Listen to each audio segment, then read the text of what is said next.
마음을 지키라라는 제목을 가지고 함께 주의 은혜의 말씀을 나누고자 합니다.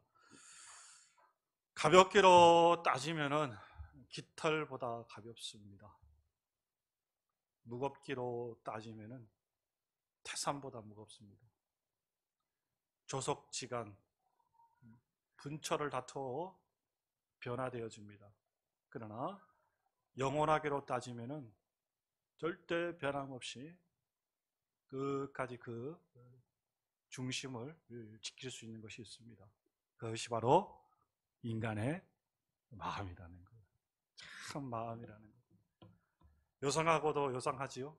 그래서 사람들이 그런 얘기 하는 거예요. 내 마음 나도 몰라. 이렇게 얘기를 하는 거예요. 참 마음을 지킨다라는 것이 참 여러분 이게 쉽지만 어렵습니다. 그러나 어렵지만 쉬운 거예요. 잠언 오늘 이것도 본문의 말씀 16장 32절 말씀과 25장 말씀에 보니까 사람이 자신의 마음을 지킨다는 것을 성을 지키는 것, 성을 빼앗는 것에 비유를 하더라고요. 그만큼 자신의 마음을 지키는 것이 어렵다라는 겁니다. 잠언서의 말씀에 계속적으로 강조하고 또 기록하고 있는 말씀이 마음을 지키라는 거예요. 마음을. 지혜로운 사람은 마음을 지키는 자다라는 말씀과 연결시켜서 우리가 볼 수가 있다는 겁니다. 교회를 놓고 가는 많은 사람들이 있습니다. 많은 사람들이 있죠. 여러 가지 개인적인 형편, 사정을 통해서 교회를 찾고 신앙생활을 통해서 어려움을 극복해 보려고 교회를 찾아오기도 합니다. 그런데 교회를 나오는 것까지는 참 좋은데 뭐가 문제예요? 마음을 지키지 못한다는 것이 문제입니다. 신앙생활을 너무너무 쉽게 생각하는 거예요. 한 번 나와서 두 번 나와서 한 달 나오면 뭐가 해결되겠지.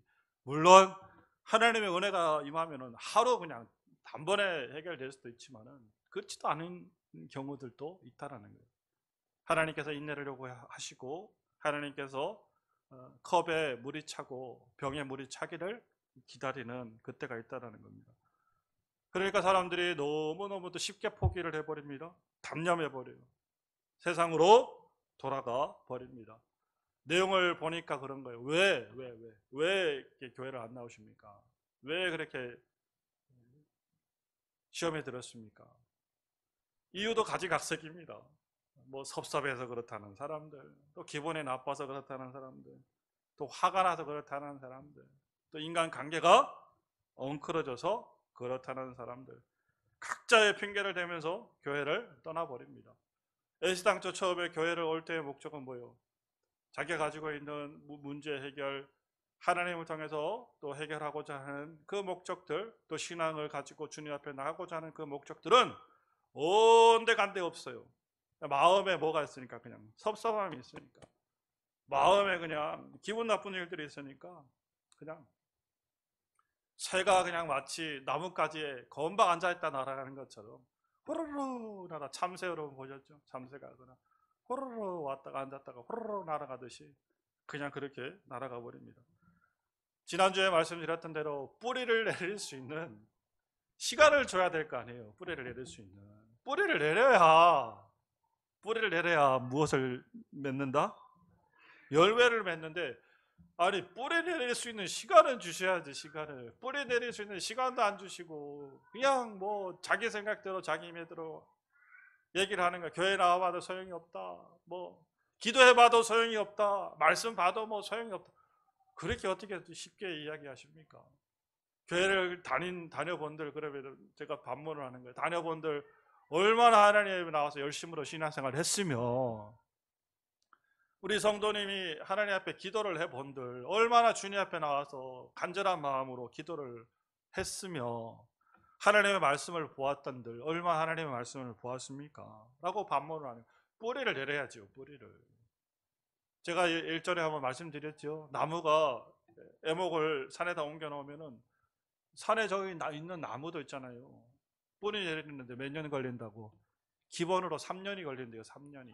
제가 예전에 한번 말씀드렸잖아요. 우리 섬기던 교회 뒤에 나무를 조성을 하는데, 숲을 조성을 하는데, 그 전문가가 그러더라고요.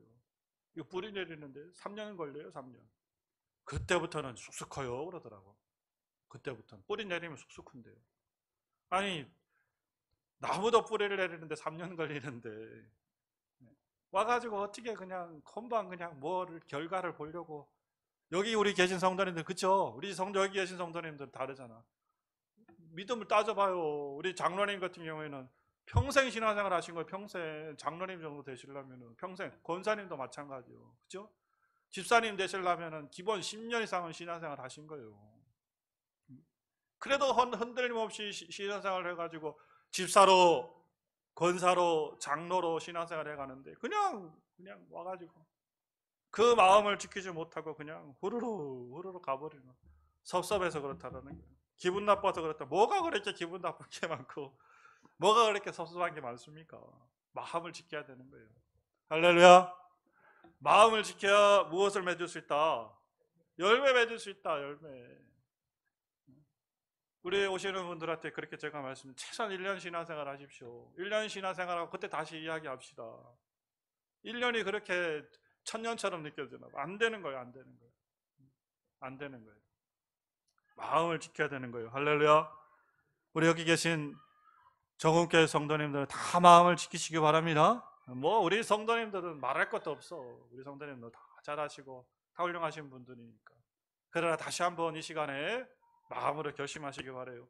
하나님 앞에, 교회 앞에 뭐 우리 섭섭한 게 많고 화날 일이 많고 뭐가 그렇게, 그죠? 관계에 불편함이 있습니까? 하나님 앞에 나와서 예배드리는데 주님만 바라보시고 그 심정에 지난주에 말씀드렸던 뿌리를 깊이 있게 내리시기 바라요. 뿌리는 깊으면 깊을수록 좋은 거예요. 할렐루야. 그래, 바람이 치고 뭐 요동이 쳐도 나무가 든든히 설 수 있는 거예요. 그런 은혜가 있으시기 바랍니다. 주를 믿는 우리의 모든 삶이 돌아보면 하나님의 은혜입니다. 맞죠? 돌아보면 다 은혜인 것 같아요. 지나온 삶의 모든 자취가, 걸음들이 주님의 은혜가 아님을 고백할 적이 없어요. 다 주의 은혜예요. 돌아보니, 지나온 가정들 살펴보니 그렇게 어렵고 힘들었지만 그 가정들이 다 주님의 은혜였습니다. 과거의 삶을 돌아볼 때 저의 인생 속에서 가장 힘든 세월을 한번 한 시점을 가지고 한번 꼽아보라 그러면은 그 딱 떠오르는 시점이 있어요. 우리 성도님들도 그러시죠? 네, 있을 거예요. 틀림없이. 지나온 가정 속에서 내가 30대쯤에 아니면 40대쯤에 그 시점에 참 어려웠던 시절이 있다라는 게 생각이 들 겁니다. 저는 한 20대 초반의 삶이 그렇게 힘들었어요. 이 중요한 인생의 어떤 그런 그 시험을 놓고 가정 속에서 굉장히 많이 씨름하던 그때입니다. 너무 힘들었어요. 저는 그때 사람의 노력으로서 아무리 해도 안 되는 것이 있다는 것을 그때 알았어요. 중학교, 고등학교 시절에는 쇠라도 씹어 먹을 정도로 그렇게 했었는데 안 되는 것이 있구나라는 것을 알게 되었습니다. 인간의 연약함을 발견하게 된 거죠. 인간의 연약함이 발견되어지니까 반대로 뭐가 발견되어지냐면요, 하나님의 위대함이 발견되어지더라고요. 할렐루야. 인간의 약함이 발견되어지고 나의 약함이 발견되어지니까요, 하나님이 보이더라고요. 옛날에 우리 선배님 신앙인들이 했던 이야기들이 맞더라니까요. 동서사방이 다 막혀 있을 때, 갈 길이 안 보일 때는 뭐가 보이더라? 하늘이 보이더라. 그 말이 맞더라고요. 하늘이 보이더라. 나의 약함이 발견되어지니까 하나님의 위대함이 발견되어지더라. 바닥에 떨어지니까 하늘이 보이더라고요. 하나님 앞에 열심히 여러분, 그 어려운 시점, 어려운 시기가 주를 만날 수 있는 계기가 됐어요. 저는. 물론 모태신앙으로 또 살아왔지만은 힘든 바람이 그냥 닥치고 불어오니까 다시 돌아가고 있지 않는 그 어려운 시기가 나에게 닥쳐오니까 신앙으로 회개한다 그래야 되나요? 신앙으로 돌아가게 되더라고요. 주님을 발견하고 주님 앞에 부르짖게 되고 주님 앞에 기도하게 되고요. 삶이 그렇게 바뀌더라고요. 주님 앞에 기도했습니다. 창세기 32장 말씀 속에 기록되어져 있는 것처럼 야곱이 야복강에서 하나님의 사자와 더불어서 밤새도록 씨름했잖아요. 그때 하나님께서 야곱에게 나타나서 뭐라고 말씀하셔요? 너는 이제 더 이상 야곱이 아니라는 거예요. 너는 누구다? 이스라엘이다. 하나님께서 그의 이름을 고쳐주시고 하나님의 거룩한 자로 세워주셨어요. 근데 저에게도 그런 계기가 있었습니다. 하나님 앞에 부르짖고 열심히 기도하는 가운데 하나님께서 이사야 26장 3절 말씀, 저는 이 말씀을 잊어버릴 수가 없어요. 하나님께서 말씀하시고 응답하셨던 말씀이기 때문에 주님께서 말씀하시기를 심지가 견고한 자라라고 주님께서 말씀하십니다. 무엇한 자다? 심지가 견고한 자라. 주님의 응답의 말씀이 임하게 되어지더라고요. 심지가 왜 견고했습니까? 변하지 않았으니까. 한 마음, 한 뜻을 가지고 한 목적을 향해 가지고 계속 전진을 했었어요. 그리고 내 자신의 연약함을 발견하게 되어지고 하나님 앞에 부르짖어 기도했거든요. 부르짖어 기도했거든요. 그리고 그 기도 가운데 주님의 거룩한 은혜를 발견하게 되었습니다. 주님 앞에 섭섭함이 들지 않더라고. 시험 가운데 낭망이 들고 인생 가운데 절망이 들고 어려운 일들이 들어도 섭섭하지가 않더라고요. 힘들지가 않더라고요. 주님께서 그 응답의 말씀을 통해서 내 마음을 붙드시니까 내 마음이 견고해지더라고. 심지가 견고해지더라고. 할렐루야. 여러분, 심지가 견고하다는 것은 무엇입니까? 마음을 지키는 자라는 거예요. 심지라는 것이 뭡니까? 마음의 뿌리라는 거예요. 마음의 뿌리. 우리 성도님들 심지를 지키시기 바랍니다. 제가 지난주에도 말씀드렸던 것처럼 지고지순입니다. 일편단심이에요. 잊어버리지 마세요. 지고지순 일편단심. 우리 정엄교회를 사랑하셔서 오시는 분들 아니고 저는 나는 위대하다고 봐요. 여러분들이 정말 대단하다고 봐요. 정말 대단하다고 봐요. 우리 여기 오시는 분들 있잖아요. 하나님께서 큰 은혜의 상급, 이 작은 교회를 섬기고 하나님의 개척교회, 그냥 뭐 미미한 교회를 섬기는 여러분들의 상급이 주님 앞에 크다고 믿습니다. 천국 간증을 듣는데 그랬더니 목사님 맨날 그런 천국 간증만 들으세요. 그러면 목사가 천국 간증 듣지 못 듣습니까? 그렇죠? 주의 말씀 듣고 찬양 듣고 간증 듣고 그렇지 뭐 설교 말씀 듣고 그렇지 뭐 그러면 제가 뭐 세상 간증 성공 이야기 성공 사례담 듣습니까? 그렇죠? 천국 간증을 듣다 보니까 천국에 다녀온 사람이 그런 얘기를 하는 거예요. 천국에 가니까 천국은 지옥은 층이 있는데 천국은 칸이 있더라는 거예요. 이렇게 12칸이 쫙 이렇게 앞에서 이런 식으로 우리 앞에 자리처럼 한 줄, 두 줄, 세 줄, 12줄이 쫙 있더라는 거예요. 맨 앞줄에 앉아 있는 사람은 순교자들, 피 흘려 죽은 순교자들. 두 번째 줄에 앉아 있는 사람들은 선교자, 전도 많이 하신 분들이 두 번째 줄에 앉아 있더라는 거예요. 전도 많이 하시기 바랍니다. 순교당하십시오. 그러면 아멘 하는 사람 오셔야 되니까 우리는 둘째 줄이라도 앉아야 되는 거예요. 할렐루야. 왜 이렇게 소리가 나고요. 전도 많이 하시기 바랍니다. 둘째 줄에 전도 많이 하는 사람, 선교 많이 하는 사람들이 앉아 있다는 거예요. 그 끝에 줄에는 누가 앉아 있나 이래 봤더니 강도 만난 우리 있잖아요. 예수님이 십자가에서 그 구원받은, 죽을 때 구원받는 그 부끄러운 구원을 받은 사람이 뒤에서 개털 모자 하나 쓰고 딱 앉아 있더라는 거예요. 그래도 가만 봤더니 중간쯤에 봤더니 그게 여러분 이 중간쯤에 보니까 시골교회 작은 교회 섬겼던 그 목사님들하고 성도님들이 다 앉아 있더라는 거예요. 할렐루야. 안 믿겨져요? 뭐 내가 안 봤으니까 안 믿겨. 그래서 여러분 이 중간 자리만 해도 어딥니까? 그죠? 하나님이 여러분 이 작은 교회를 섬기고 작은 교회 가운데 심지를 지키고 믿음을 지키는 것이 주님이 보시기에 정말로 대단한 거예요. 끝까지 여러분 신앙을 지켜서 하나님의 교회를 성장시키고 하나님의 교회를 주님의 은혜 가운데 부흥시킬 수 있는 그런 은혜의 역사가 있으시기를 간절히 바랍니다. 심지를 여러분 견고히 하시기 바라요. 성경에 하나님의 축복의 은혜의 말씀들을 보니까요 마음을 지킨 사람들이 있더라고. 하나님의 은혜를 받은 사람들이 다 마음을 지킨 사람이에요. 여호수아서 24장 15절 말씀에 보니까 여호수아가 주님을 향해서 사람들을 향해서 뭐라고 고백하고 있습니까? 나와 내 집은 여호와를 섬기겠노라. 여러분 이 위대한 고백 아닙니까? 마음의 결심을 이루는 위대한 고백 아니겠습니까? 나는 하나님을 향한 무엇을 지키리라? 마음을 지키리라, 신앙을 지키리라. 여러분 여기서 우리가 여기서 진짜 주목하고 봐야 되는 것이 나와 내 집이 나와 내 집. 다른 사람은 뭘 안 섬기고 다른 사람들은 뭘 헛된 소리 하고 다른 사람들은 딴 마음 품고 딴 길로 가도 상관없다라는 거예요. 누구는 나는 그리고 내 집은 하나님을 섬기겠다라는 그 고백을 이루더라고요. 이 고백의 축복이 우리 귀한 성도님들 위해 임하시기 바랍니다. 우리 성도님과 성도님의 가정이 주를 섬기는 거룩한 은혜가 있으시기 바랍니다. 고난의 대명사 욥을 보니까 자녀와 재산과 건강을 다 잃어버렸습니다. 노숙자로 처량한 신세가 되었잖아요. 아내가 보니까 한심한 거예요. 한심한 거예요. 누가 한심한 거예요? 남편이 한심한 거예요. 병까지 얻어가지고 밖에서 처량하게 몸에 헌대를 긁고 있는, 벽돌로 돌로 몸을 긁고 있는 남편을 보니까 초라하기가 그지없는 거예요. 아내의 마음속에서 그런 생각이 드는 거, 불현듯 하나님이 원망스러운 하나님. 당신이 믿는 하나님 어떻게 된 거냐? 당신이 믿는 하나님 어떻게 된 거냐? 당신이 그토록 섬겨왔던 하나님 어떻게 된 거냐? 하나님 어떻게 됐기를 당신이 이렇게 떨어졌냐? 당신 하나님 믿는 사람 아니냐고. 맞다. 그리고 당신 믿는 하나님이 왜 당신을 이렇게 이 상황 속에, 이 절망 속에 당신을 떨어뜨렸냐? 아이고, 성경에 그 기록은 없어요. 아이고, 그러면서 욕을 조금 했을 것 같아요. 등신아 그러든지, 아이고 이 화상아 그러든지, 아이고 이 왼수야 그러든지, 죽어버려라, 죽어버려라, 죽어버려라 하는데 그냥 죽어버리는 것도 아니야. 누구를 원망하고? 하나님을 원망하고 하나님을 욕하고 죽어버리라는 거예요. 참 무서운 것이 여자입니다. 무서운 것이 여자입니다.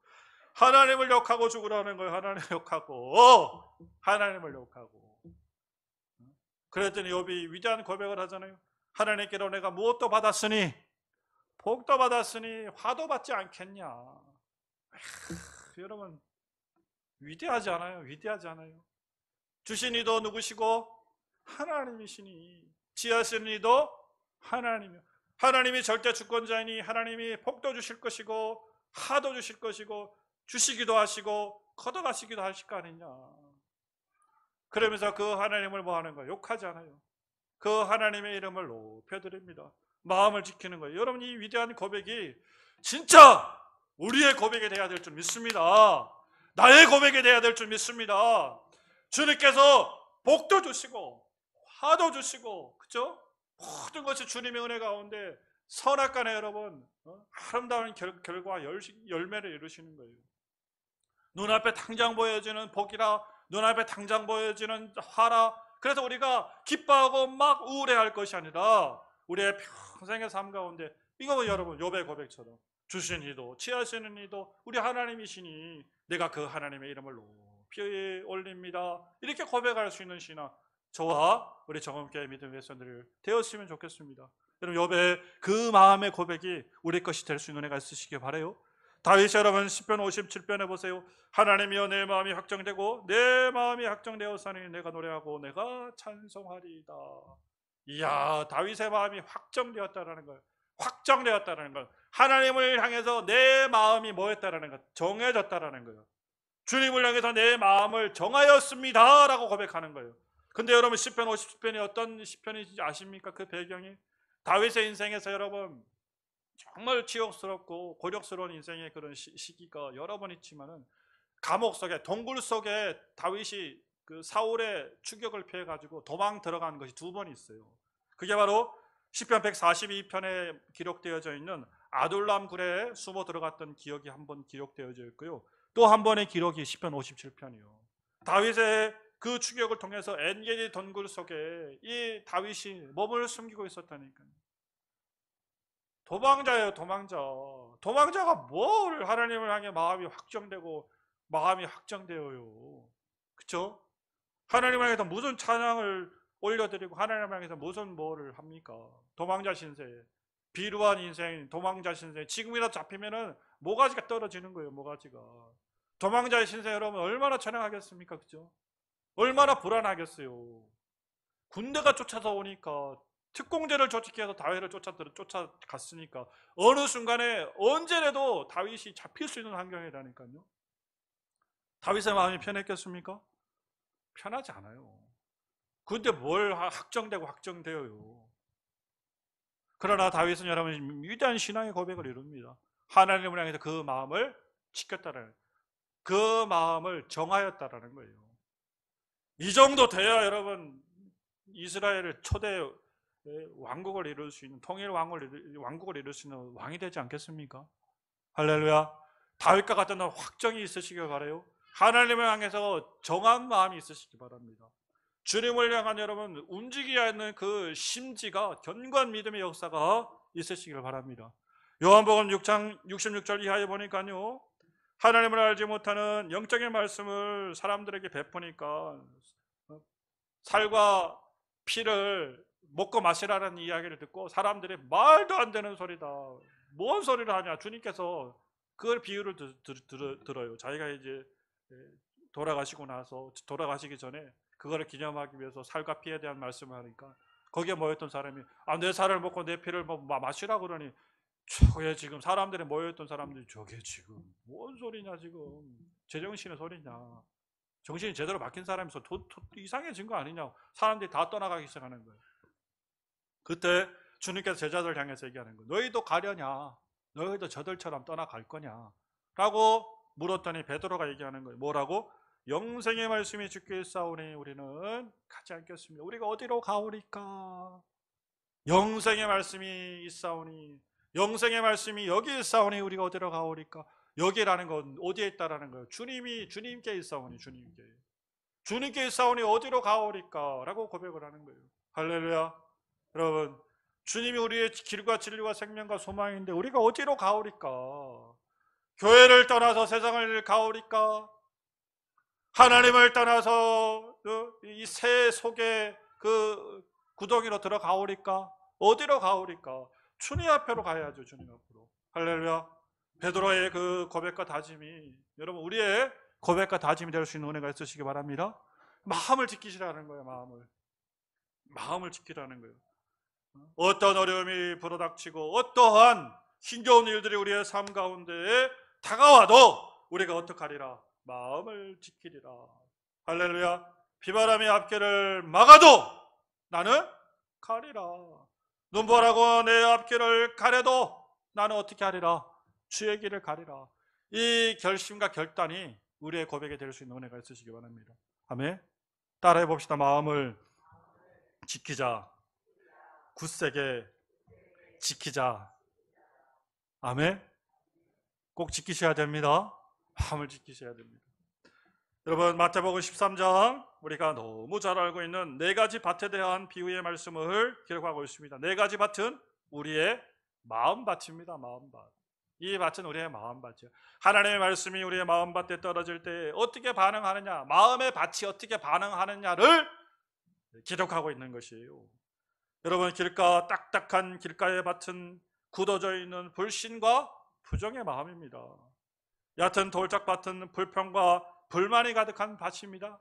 가시떨기 밭은요, 세상으로 찔려서 상처받은 마음이에요. 제가 찌르는 거예요. 나도 찌르고, 그 상처가 누구도 찌르고, 나도 찌르고, 남도 찌르고, 다 찌르는 거예요. 내 새끼도 찌르고, 내 부인도 찌르고, 내 남편도 찌르고, 내 형제도 찌르고, 내 이웃도 찌르고, 다 찌르는 거예요.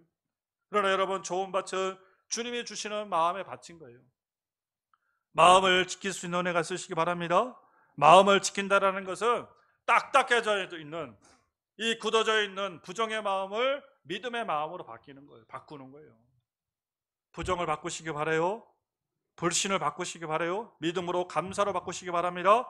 불평과 불만이 가득한 밭은 감사의 마음으로, 감사의 심령으로, 또 다치고 상처받은 마음을 주님의 마음으로 변화시키는 것, 이것이 바로 우리의 마음을 지킨다는 거예요. 할렐루야. 마음을 지키시기 바랍니다. 갈아엎어야죠. 언제까지 그러나 이렇게 이제 부정적인 마음들, 상처받은 마음들, 그냥 마음의 불평 불만을 가지고 내가 살아갈 겁니까? 갈아엎어야죠. 아멘. 아멘 해주셔야지. 갈아엎으셔야 됩니다. 갈아엎으셔야죠. 언제까지? 돌이 그냥 막 밭에 가득해요. 드러내야죠. 언제까지 그냥 그대로 보고 있을래요? 내 안에 있는 저 딱딱이 굳어져 있는 돌짝을 언제까지 내가 바라보고 있을래요? 아유, 목사님 너무 힘들어서 내 혼자서 도저히 드러내기 힘듭니다. 도움을 요청하세요. 이 목사에게 도움을 요청하십시오. 같이 말씀으로 또 기도로 같이 여러분 협력해서 그 돌들을 드러내자고요. 아멘. 상처받았다고, 마음에 아픔이 있다고, 그죠? 다 드러내셔야 돼. 가시덤불, 엉겅퀴는 쓴뿌리는 다 뽑아내셔야 돼. 뽑아내셔야 돼. 뿌리를 도려내야 돼요. 뿌리를 도려내야 돼. 그래야 내 안에 여러분 기쁨과 감사에 넘치는 은혜의 역사들이 이루어져요. 가시덩굴 엉겅퀴가 덮어버리면은 작물이 안 되는 거예요. 곡물이 안 되는 거예요. 잘 아시죠? 안 되는 거예요. 그것이 뽑아지고 그것이 제거되어야 아름다운 곡물이 이루어질 수 있는 겁니다. 열매가 이루어질 수 있는 거예요. 그러니까 이것이 바로 마음을 지킨다라는 거예요. 그냥 내 마음을 그대로 방치하시면 안 돼. 내 마음에 보여지는 것들, 내 마음에 보여지는 것들이 부정적인 것들, 내 마음에 보여지는 것들이 불신앙적인 것들이 있으면 골라내셔야 돼요. 보여지는 게 은혜예요. 그게 바로 잠언에서 우리들에게 말씀하시는 그게 지혜라니까. 옛날에는 그것이 내 안에 잘못인 줄 몰랐어. 그것이 내 안에 돌인 줄 몰랐다니까요. 그것이 예전에 내 안에 있는 것이 가시덩굴인 줄 몰랐어요. 근데 내가 주님을 알고 발견하고 믿음을 보고 하나님의 말씀을 읽고 주의 말씀을 듣는 가운데 그것이 발견되어지는 거예요. 그렇죠? 그게 은혜예요. 그게 은혜. 그게 하나님께서 주신 지혜예요. 어떤 집사님이 저한테 그런 얘기하더라고요. 옛날에는 몰라서 못했어요 그러더라고. 몰라서 못했대. 이렇게 살아가는 게 제대로 사는 건 줄 알았다라는 거예요. 근데 주님의 말씀을 보고 깨달음을 얻고 보니까 그것이 잘못됐다는 것을 내가 알게 되었다라는 거예요. 알게 되는 것이 여러분 은혜입니다. 알게 되어지면 발견되어지면 어떻게 해요? 그거 주워내는 거예요. 할렐루야. 교회에 들어오셨는데 우리 성도님이 교회에 들어오셨는데 휴지가 떨어져 있는 거예요. 옛날에는 휴지를 발로 차고 다녔다니까요. 휴지 툭툭 차고 다녔어. 근데 어느 순간에 교회에 떨어져 있는 휴지를 바라보고 내가 이 휴지를 쓰레기를 주워야겠다라고 생각이 드는 거예요. 그게 은혜지 뭐가 은혜입니까? 하나님의 은혜 가운데, 하나님의 말씀 가운데. 그것이 우리가 마음을 지키는 거예요. 이번 인테리어 공사를 하면서요, 공사업자들이 많이 왔다 가지 않습니까? 교회에 공사업자들이 많이 왔다 가는데 특징이 있어요. 특징이 참 사람들이 뭐라 그래야 되나 이게 참 불평이 많죠. 그렇게나 불평이 많은 줄 몰랐어요. 왜 불평하는지 나 이해가 안 되더라고. 저는 이해가 안 되더라고요. 왜 그러냐면은 일을 시키는데 그냥 시키는 게 아니잖아요. 돈 주고 시키잖아요. 그죠? 그리고 그 사람들이 일을 제가 맡겠습니다. 이 일은 내가 이 정도 금액이면 할 수 있겠습니다라고 했을 때는 환경과 여건을 여러 가지 다 감안을 해가지고 오케이 내가 이 정도 금액이면은 내가 좀 인건비 좀 떨어지고 공사할 수 있겠습니다라고 하는 거예요. 그렇죠? 그러면은 감안하고 수용하고 하겠습니다라고 판단되어지면은 거기서 뭐가 들어오면 안 돼. 불평이 들어오면 안 되죠. 주님의 은혜 아닙니까? 땀 흘려 일할 수 있는 게 주님의 은혜 아닙니까? 근데 왜 불평하죠? 10명 중에서 보니까 7, 80, 7, 8명은 그래요. 주차가 어떻다는 둥. 주차에 뭐 학교가 어제 생겼습니까? 어떤 학교가 갑자기 생겼냐고. 그때 왔을 때도 주차 저 밑에 해놓고 와놓고는 주차가 어쩌고 뭐 저거 또 집이 뭐 구조가 어떻다는 둥. 아니 집이 저게 뭐 갑자기 뭐 오늘 생겼습니까? 어제 생겼습니까? 저거 30년 전부터 했던 집이요. 30년 집이 그럼 얼마나 뭐 좋겠어요. 다 헌 집이지. 그죠? 30년 된 집이. 30년 지을 때는 저거 잘 지은 집이라고 지은 거요. 무시하지 마세요. 시간 세월이 지나니까 그런 거지. 그 다 알면서 와놓고 뭘 그렇게 불평불만을 합니까? 불평불만 아니라 우리는 감사해야지. 할렐루야. 우리 여기 계신 성도님들 어때요? 불평불만 있습니까? 빨리 솔직히 얘기해 보세요. 아무리 척하지 마시고. 어때요? 감사하십시오. 다 알고 시작하고 다 알고 내가 하기로 한 거 아닙니까? 열심히 하셔야지. 열심히 하셔야지. 열심히 할 때 하나님께서 나한테 시너지, 에너지를 주시잖아요. 더 할 수 있는 능력을 주시잖아요. 긍정적인 힘이 사람들에게 전파되잖아요. 그래서 우리 저분은, 저 성도님은, 이야, 정말 멀시켜도 열심히 하는구나. 더 승승장구할 수 있는 거 아닙니까? 불평불만, 여러분, 우리 안에 있는 이 잡된 이 쓰레기 동산들을 다 걷어내시기 바라요. 마음을 지키시기 바랍니다. 좋은 밭을 만드세요. 좋은 밭. 우리는 믿음으로 신앙으로 좋은 밭을 만들어서 하나님의 아름다운 그런 동산을 만들어냅시다. 에덴의 동산, 천국의 동산, 하나님의 꽃 동산을 만들어냅시다. 여러분 아가서 2장의 말씀해 보니까요, 악한 사단마귀 여우가요 그 포도원에 들어와 가지고 포도원을 다 헐어버린대. 여우가 이 마음의 밭, 우리의 심령의 마음의 밭에 들어와서 우리의 심령의 마음의 밭을 다 어지럽힌다 이 말이에요. 마음의 동산을 깨뜨린다는 거예요. 여우가 우리 안에 들어와 가지고 내 가정을 해치지 못하도록, 할렐루야, 내 삶의 지경을 해치지 못하도록 울타리를 칩시다. 울타리를 칩시다. 그것이 감사의 울타리고 믿음의 울타리고 예수의 보혈의 울타리예요. 예수로 우리가 보호되지 않으면 절대로 할 수 없는 거예요. 절대로 할 수 없는 거예요. 마음을 지킬 수 없는 거예요. 아멘. 오늘도 주님 앞에 나와가지고 우리 성도님들이 그냥 앉아서 예배 드리는 것 같지만 이게 뭐예요? 울타리 치는 작업이라니까. 울타리를 치고 내 안에 허물어져 있는 울타리를 정비하는 그런 과정이에요. 얇아져 있고 헐어져 있고 터져져 있는 그 울타리를 다시 한번 정비하는 거예요. 그랬을 때 우리의 마음을 주님께서 더 굳건하게 세워주실 줄 믿습니다. 아멘. 2021년도 이제 여러분 세월이 얼마나 빠릅니까? 그죠? 6월달이에요. 벌써 6월달. 아유, 깜짝 놀랐네 나는. 6월달 넘어가는 거 보고. 벌써 6월달이에요. 어떻게 이렇게 빨리 가나 모르게. 여러분 얼마 남지 않았습니다. 벌써 이제 중간을 향해서 달려가고 있습니다. 남은 생의 삶이 주님의 은혜 가운데 신앙과 믿음을 정말 열심히 잘 지킵시다. 굳건하게 지켜서 주님의 거룩한 은혜를 이뤄낼 수 있는 우리 정음께 믿음의 백성들, 귀한 축복의 역사 있으시길 바라요.